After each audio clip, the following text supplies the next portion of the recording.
Sunday ramble episode, whatever. And I'm going to be talking about stuff because that's what I do on Sundays because reasons. And I have a scripted video prepared for tomorrow, I swear. Hey everybody, it's Prince of Queens, and I have 3 topics to talk about for a little while. One of them will probably take up by far the most time, but I'm going to start with the first one. The first one is simply, I wrote down as a sentence, the small fries will rewrite the rules that the big fish have established.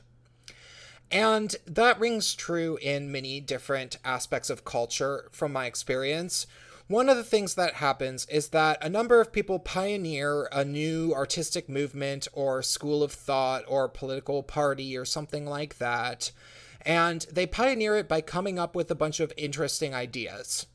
They weren't necessarily trying to write a rule book.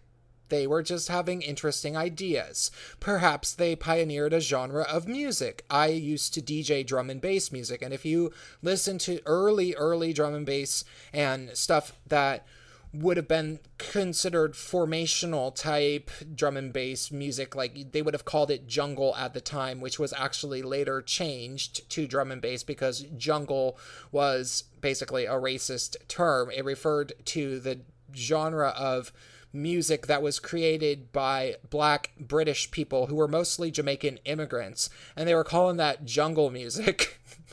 So they decided, wait, maybe that's bad optics. We should come up with a new name. And the name they came up with was drum and bass, which is really an absurdly vague descriptor of the type of music. I would best describe the type of music that is meant when somebody says drum and bass.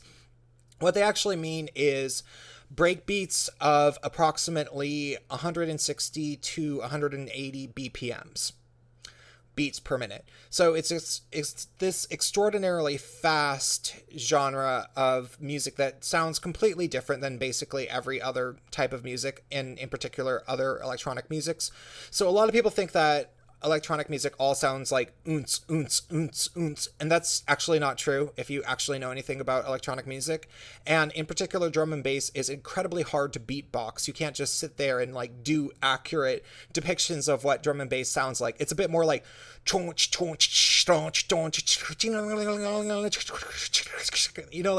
it's really difficult to do it because it's all about complicated drum patterns that repeat themselves over the course of a few measures. Like, I don't remember, like 16, 32 measures. Most people probably repeat it every 16 measures. It's been a while since I've been programming electronic music, so I forget. But, yeah, so when people were first making that type of music, it wasn't that formulaic. They were just experimenting with looping drum sequences that were high speed and playing them at even faster than the regular rate that it was recorded as. So the large sample that they usually used is something called the Amen drum sample, which is the most sampled thing in recorded history. It's a particular drum sound that you've heard before. And when they started making early quote-unquote jungle music, they sped up the Amen breakbeat, and then they started screwing around with that. And it sounds really cool to speed up the Amen breakbeat and add weird, wacky bass lines and, reggae vocals over it. Listen to some old DJ SS, who was early... Ooh, the names are escaping me at this moment. DJ SS and just look up early jungle. Groove Rider maybe would be a good DJ if he mixed something. So yeah, and maybe DJ Hype. Maybe DJ Hype would be good for that type of early stuff. Names are escaping me. But that all was happening probably mostly. Oh, jeez, that all was happening mostly in the early 90s, really. So they were just really coming up with it as they went along. And then in the mid 90s through the late 90s, it became a lot more mainstream in the UK and much more formulaic. And records were being regularly produced, and they had a DJ structure so that they could easily be mixed into and out from each other so that there was a continuous flow of music like you hear at a rave. Well, this type of music became more and more popular to be mixed like that. And the music became more and more formulaic.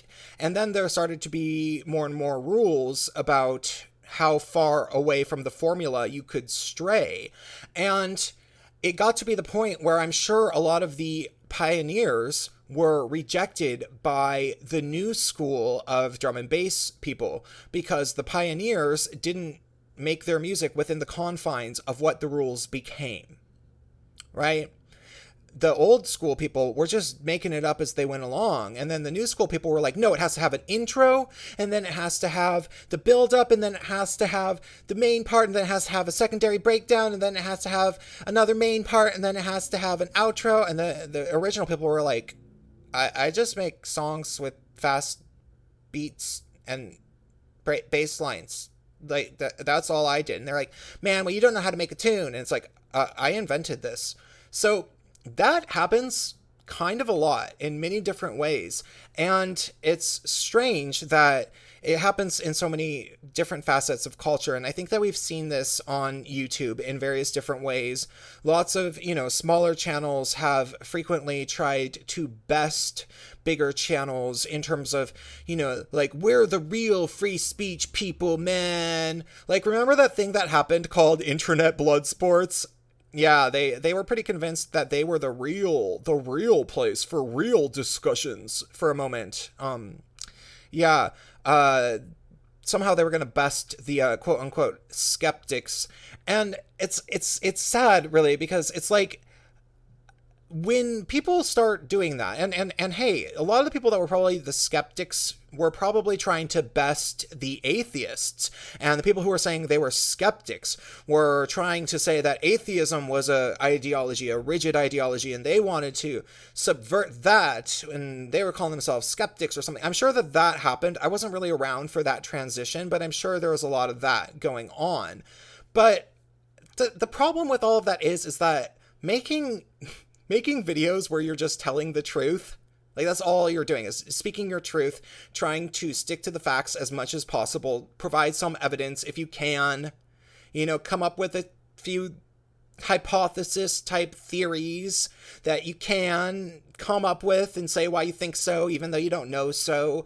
That's not really a genre that can become formulaic in the same type of way that a music genre can. I mean, you can make it into a formula. Jesus, dogs bark every time I do these. God.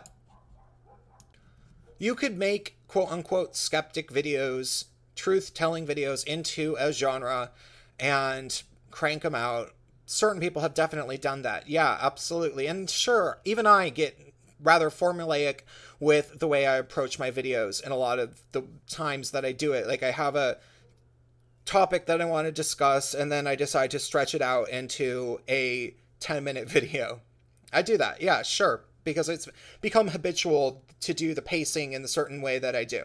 But at the same time, you can't just say, oh, you created this rule book for how you approach skeptical, logical truth-telling on YouTube, and now you aren't playing the game right, and I'm gonna do it better than you, blah, blah, blah, blah. I mean, what is that really? That's just ultimately a never-ending game of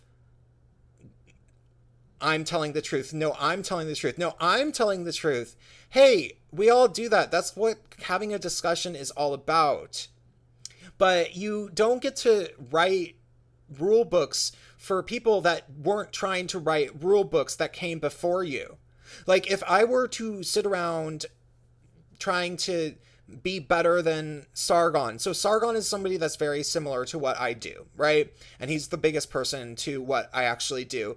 And it's not, if somebody wants to know what type of channel I have and they're a YouTuber, they've never watched my channel, the easiest way for me to explain it is just basically like, oh, I'm kind of like a gay Sargon.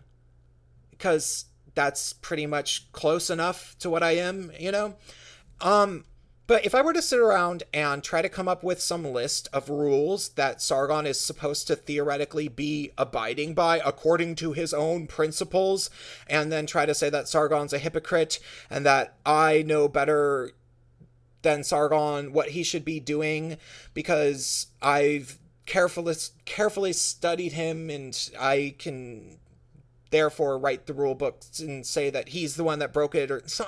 And people do that type of thing. People do that kind of crap. If I did that, I would be the most irritating person in the world. I'm a small fry compared to Sargon, and I accept that. I'm not trying to create some new different rule book. I abide by my own little rule book, and I also accept that it only applies to me. You know, like when I do the Gaytriarchy with my friends that are on the Gaytriarchy, we have differences of opinion about certain things, especially, you know, when we're off air. We've talked about certain things, and they're good guys, and I respect why they feel the way that they do, and I'm able to come up with, you know, compromises about certain things. But ultimately, they are their own guides, and I would never want to influence how they actually feel about something in any sort of authoritarian way. And I've made it clear to people that, hey, if it gets to the point where there's a difference between what I want to put forth as my public persona on the Gaytriarchy channel and it's associated with you, and there's something that I shouldn't be associated with, we're going to have to part ways. And people understand that. But it's simply, that would be simply me being like, hey, this is a personal choice, and this is kind of the thing that I started. So yeah, blah, blah, blah, respectfully part ways. And that would be an unfortunate thing. That would be a decision that would have to come up at the moment. But I never made a rule book about when that would be. I didn't say what they would have to do to violate some, you know, like what it would, like if one of the Gaytriarchy guys became a hardcore feminist, then yeah, he would have to go. But I don't really think that's going to happen. And I really, really hope that nobody who is within our little sphere, our tiny, tiny little sphere of gay guys who are like kind of red-pilled, that are sort of starting to try to start some sort of tribalistic label with this GigTow thing that people are calling themselves, which, hey, call yourself GigTow. I'll call myself basically functionally a GigTow. I really hope that nobody tries too hard to start like making some sort of list of GigTow rules and thinking that they get to do that, because I know it's kind of going to be inevitable. Like, I'm sure that first there was the men's rights movement. Then MGTOW said, hey, you guys are unsuccessful in changing the system, so we're just going to boycott the system. And then from that, a lot of people started like coming up with like little MGTOW commandments, and it got really weird. And it's like, hey, you know, give it a rest, guys. You didn't invent this issue, and you should have maybe a little bit more respect for your elders, I guess is all that I'm saying.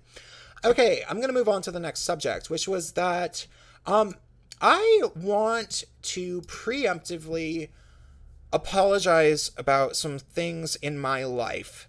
Just some ways I used to be when I was younger. And I feel that this is the socially responsible thing for me to do as an individual, just because of the fact that if I don't come right out and apologize for my crappy behavior in years past, I think that it could be used against me potentially as somebody that people actually respect the opinion of. And so I want to own up to my mistakes as best I can. And then hopefully that seems like the right thing to do. Okay, so the faults that I exhibited when I was younger, these are the things that I wrote down, and there was definitely more. And they haven't, you know, all of them have not universally gone away, but these were things that I was really bad about when I was younger. So I had this relentless, deliberate egotism to the point where it appeared to be narcissism. And it was very deliberate, to the point where I'm sure it was really, really obnoxious. Some people liked it. Some people thought it was really funny because I tried to make a game out of it. I was like, hey, everybody, I'm Prince, and I'm good looking, and I'm talented, and I'm funny, and I'm fun to hang out with. So yeah, you should like me. I don't think that being self-deprecating has a purpose to it. I think that I should be totally egotistical all the time, because why not? Life's too short for that. And there was a reason that I was doing it, and that was very deliberate, which was that I was attempting to do very difficult things, which was doing 100% solo music where I wrote and produced and recorded all of it. It was electronic music with vocals that I did absolutely all of it. And I was also a playwright. And these are really, really hard things to break into as a young person. And in particular, in the early 2000s, as a white male, it turned out that there was not a lot of opportunities for me. There weren't a lot of opportunities for much of anybody. I had a good friend that was black who managed to snag an opportunity for himself by the skin of his teeth, and he had to work so hard for what he got, and I don't know what amounted from it. Like, I don't know if he actually got a career out of that fringe play that I did the sound for or not, but he was working so hard, and there was so many obnoxious people around that were just basically riding his coattails, and it was like, so I figured that if I was going to embark on being somebody in my 20s, my early 20s, who was going to be putting myself out there and making music where I had to sing over the music that I wrote entirely by myself and go on stage, I had to be 110% sure of myself, or it just wasn't going to work. So I had to constantly psych myself out all the time and never show any weakness, even though obviously it was actually deep within me. I wasn't somebody that was good at working in terms of working with bands. I was so specific about what type of music I liked that I could probably never work too well with that many other people, and I hadn't grown up playing in bands, so I wasn't used to being cooperative in that way anyway. So there was reasons for why I was doing what I was doing, and why I became so relentlessly and shamelessly egotistical, to the point where I made a joke out of it. But it was to the point where it was, I'm sure, very annoying. And it leads me to the bigger criticism of it, which is that it got to the point where I would readily insult other people, and I would do that very shamelessly. And that's something that I actually feel was a mistake.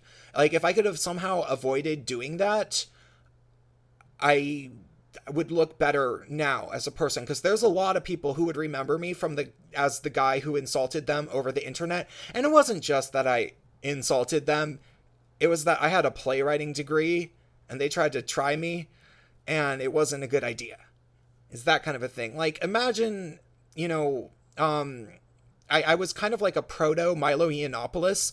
I was actually quite this will sound egotistical, but the proof is there. If from anybody that remembers the period of time, I would write on these message boards. I've talked about this numerous times, and anything I would post would become, hundreds and hundreds of comments below it, because people were so into talking about whatever I would talk about and trying to challenge me and stuff. And so I would insult them, and I would say, yeah, well, you're also ugly, and I'm sure you don't get laid a lot, which is probably why you're insulting my ego, because you're threatened by the fact that I'm A, smarter than you, B, better looking than you, and C, I don't even remember what your name is. And you say that you remember meeting me, but I don't remember you, so leave me alone. Except for I'd come up with a more witty way of saying it than that. And I said some really mean things. I definitely would criticize people's appearances, because I was pretty cute when I was younger. Like, I used to model a tiny bit, and it was really easy for me to just do that. And I shouldn't have. You should not. If you're good looking, don't insult other people's appearances. You will regret it someday. You will. You will definitely regret it. It's easy to do, but you're not going to look good forever, no matter who you are. And even before then, if you start to realize just how hurtful it is to insecure people to have their feelings hurt. If somebody is not good looking and will never be good looking, or they're overweight and they've never not been overweight, yeah, you're going to really hurt their feelings if you insult their appearance. And I used to do that a lot, and I really regret it. I wish that there was some way that I knew better than that. Oh, and I should have known better, because I used to be overweight. And the thing about that was that I lost a bunch of weight. I lost like 80 pounds when I was a teenager. So I had this like relentless egotism that inspired me to think that I could insult people's weight because of the fact that I had lost weight. And I was like, well, you can do it too, because I did. Which is, it's not the right attitude to have. It's just not, just because you did does not mean that everybody else should, can, has time for it. I had time to like go to the gym and was able to eat the type of food that would help me lose weight at the time. Not everybody has time for that stuff, and I insulted people for it, and yeah, that was bad. So the next thing that I put down on the list was I had drug and alcohol problems. I definitely did. And I've mostly stopped drinking for about a year now. I gave it up early July last year, but I quit basically entirely for 6 months. Over the course of 6 months, I drank about once.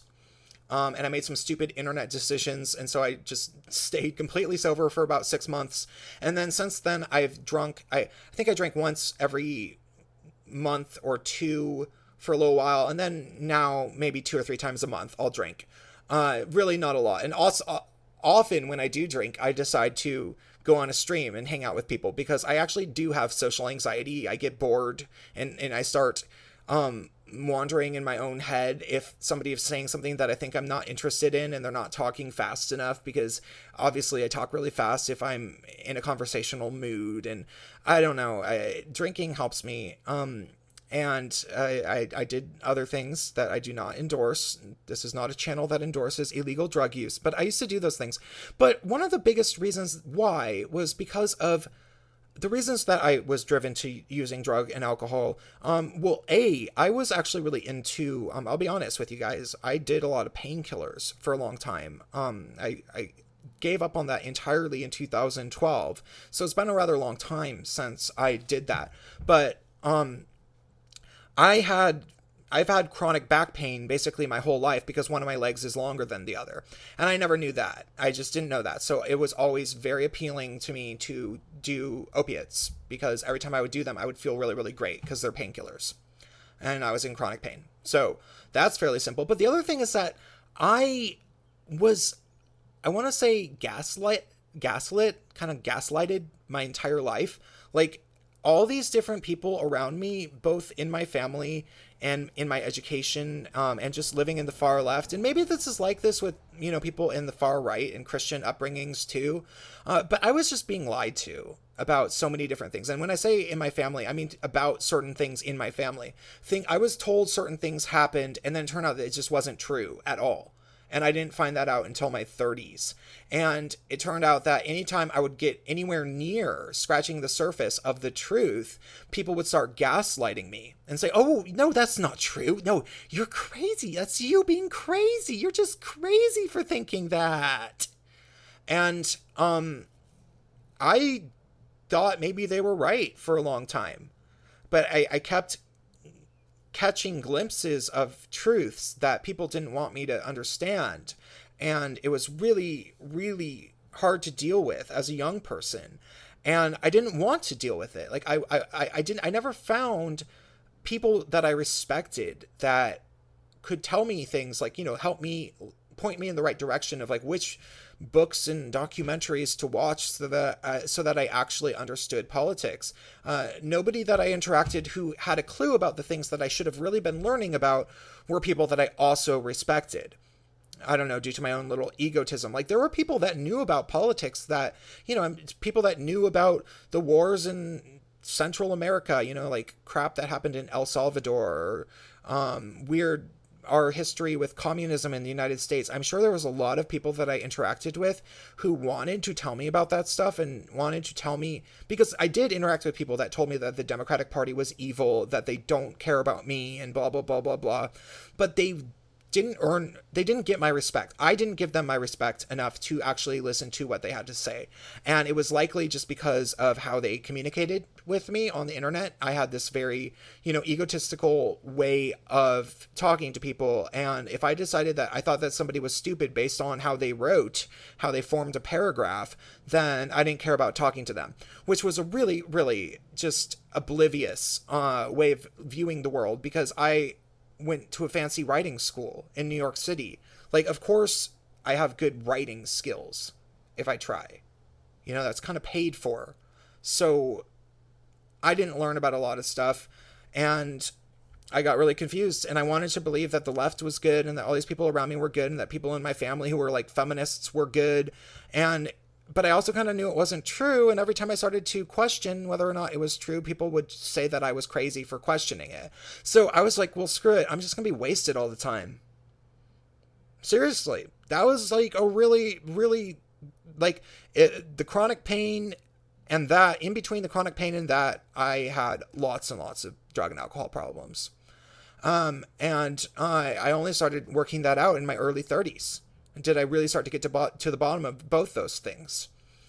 So, yeah, there's reasons for it, but I wish it wasn't that way, So I already mentioned this a little bit. The next thing I wrote down was obliviousness to other people's perspectives, which is true. I will give myself, I did there was a lot of cruel insults that I threw at people just because I didn't really care and they were annoying me, but I also just accidentally, I think, hurt a lot of people's feelings just by being oblivious. And for that, I regret.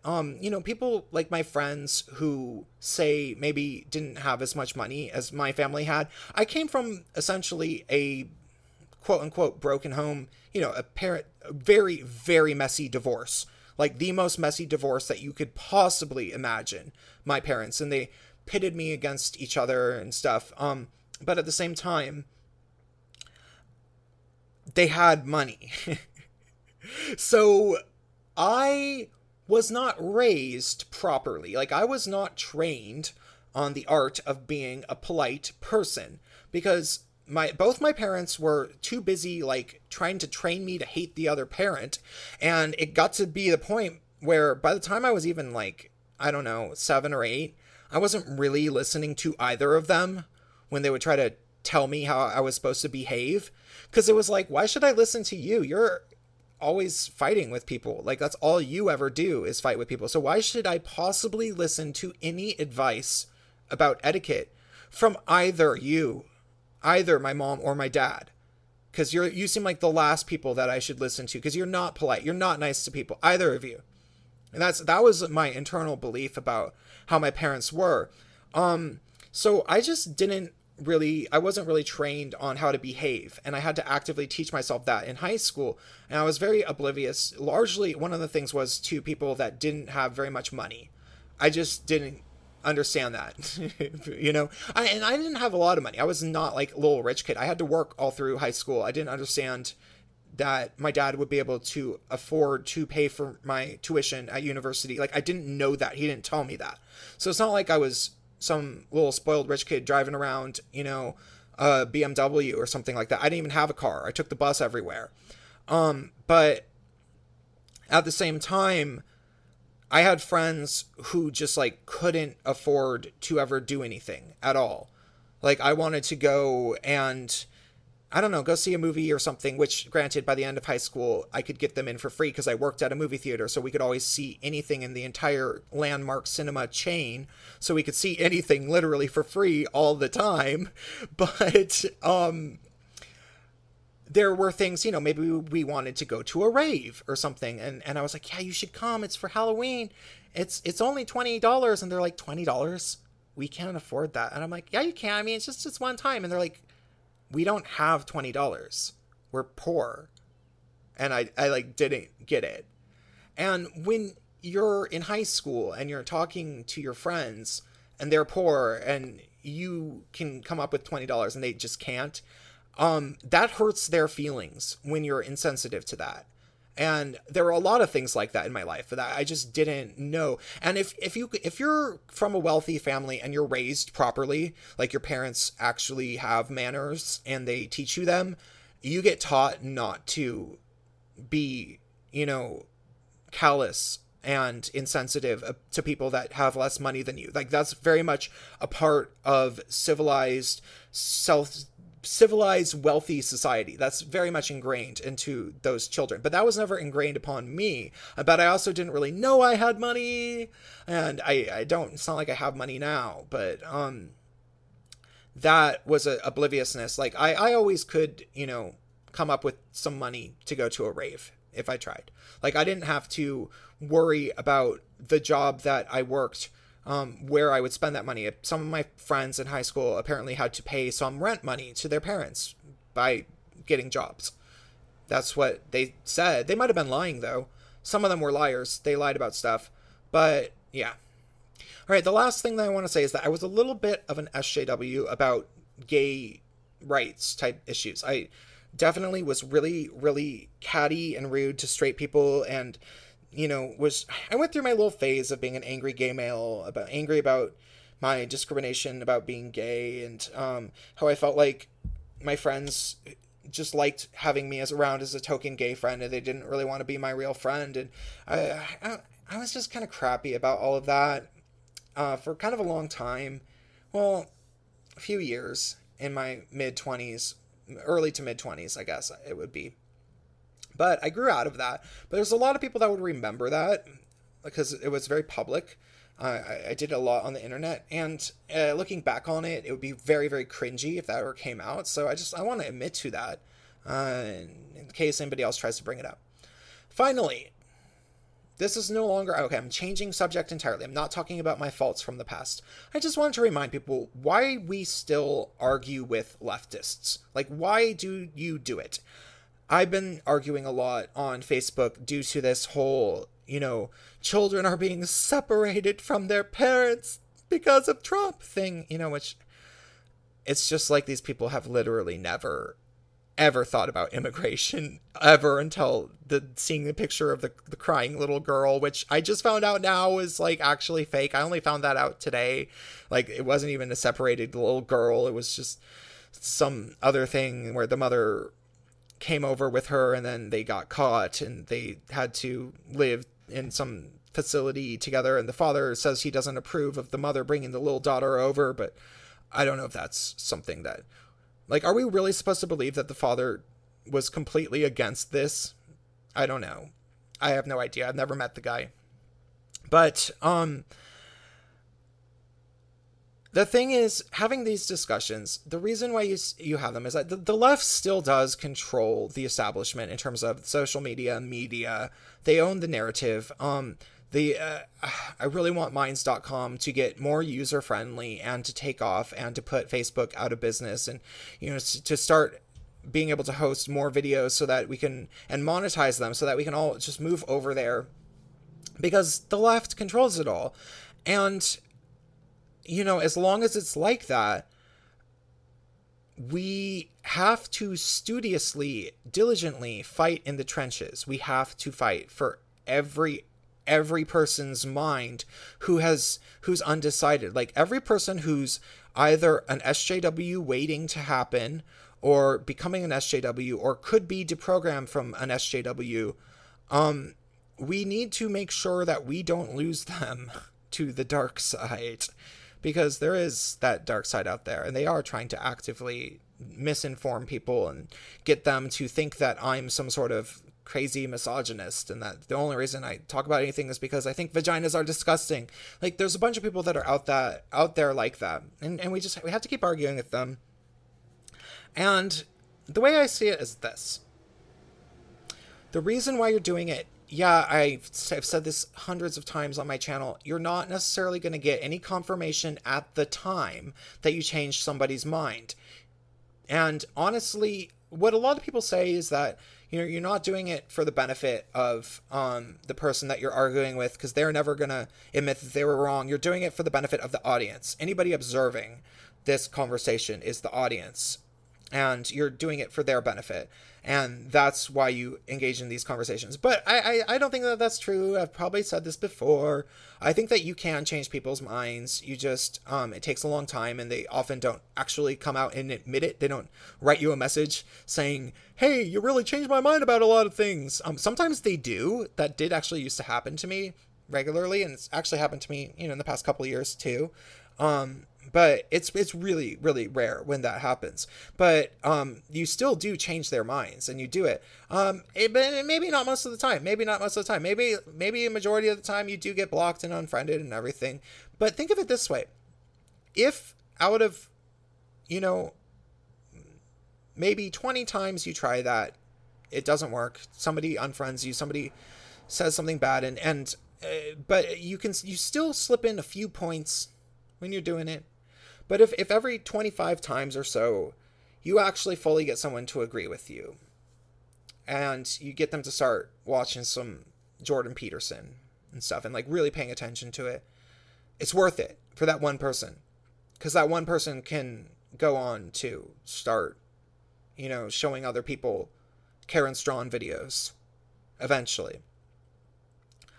And the truth has a habit of finding its way through the cracks in the pavement and growing into new green grass. It happens. That's what happens. But you have to keep at it. So think about that, like you're going to fail 25 times. They used to tell us that in playwriting school, that in order to get a play put on, you have to send out play submissions to places that are asking for submissions. And you send about 100 out before you get a response, which is an obscene amount of sending. And so I decided not to go the playwriting route. Was that one of those reasons? But it's about the ratio is about 1 for every 100, no matter how good you are. Think about that. Think about it like that in terms of arguing. Every time you try really, really hard to get through to somebody that that you consider maybe a friend, you're likely going to fail 25 times, and they're going to say, no, I think that feminism is cool.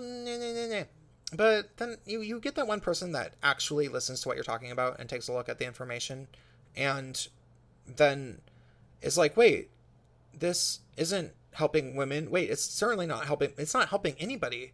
It's a political thing. They're just trying to help themselves.